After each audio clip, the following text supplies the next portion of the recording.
咁樣臨尾嘅時候咧，我發現咧，如果咧你嗰份暑期作業咧早啲買咧，有着數嘅。早啲買啊？點解咧？因為早啲嘅時候咧，因為佢個 version 咧，去到最尾嗰版嘅時候咧，佢係會攝咗嗰份答案紙㗎。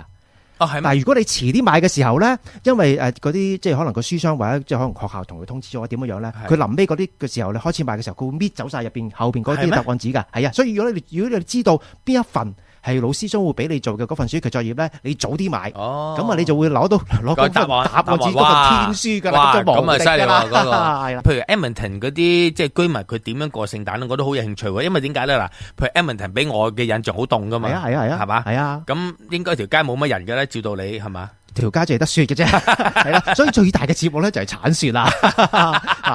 咁除咗鏟雪之外咧，好多時咧即係落雪落得快啦，同埋佢雪 keep 住嗰個嘅時間都比較長。係啊，通常大概有半年嘅時間都係積雪嘅。咁所以好多時落咗第一場雪度啦，咁呢啲小朋友咧就可以去公園嗰個後山嗰度。通常嗰啲公園咧都有個小嘅山坡仔，咁嗰啲小朋友就玩圖巴緊啦。係啦。溫哥華咧，我就好即係欣賞有啲嘅居民咧，佢將自己間屋咧佈置得好靚嘅。我哋嗰時都有條街Candy Cane 係都係成條街都係好靚嘅嚇，同埋咧不過咧我唔知咧，因為始終譬如downtown咧，始終冇呢度嘅downtown咁繁榮啦。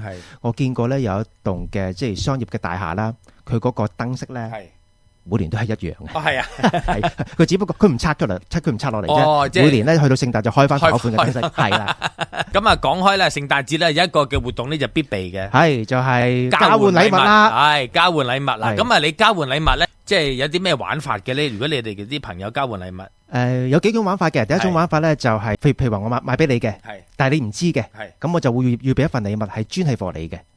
OK。另外一種玩法咧就大家即係各自買一份禮物啦，限定咗個金額啦，然之後去到嗰個時候咧就輪流揀，然之後咧第二個就可以搶。係啦，呢個我覺得幾特別嘅，搶嗰下咧嚇，因為點解咧？有陣時咧我明明好中意嗰件，哎呀又俾人搶咗，咁所以如果當我知道嗰樣嘢係可以搶嘅話咧，我就唔會咁快攞啦。呢個係心理戰嚟噶嘛？究竟係依家要 keep 啊，定係你揀下一份？因為有時個玩法就係下一份我唔知道嗰個人未拆嘅時候，我唔知道仲有冇一啲好嘅禮物喺後邊。係啦。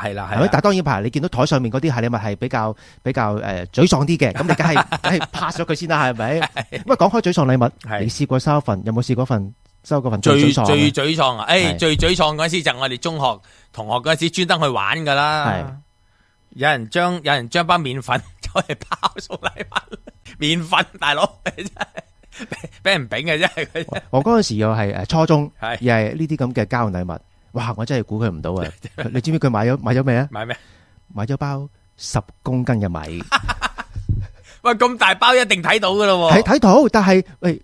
價錢係啱嘅，但係你點抬翻屋企先得？喂，咁佢包唔係喎，我都俾個 credit 佢喎，係嘛？佢包都好難包喎，10公斤即係廿零磅噶啦，已經都係啊，好大包喎，其實。但係你初頭你望住以為好似好大份，好似好正嘢嚟，係咪？但係其實炒咗原來係包米，點算呢？點抬翻屋企咧？咁阿媽最開心啦，係。但係作為一個小朋友係好唔開心噶嘛，收到份禮物係米嚟嘅。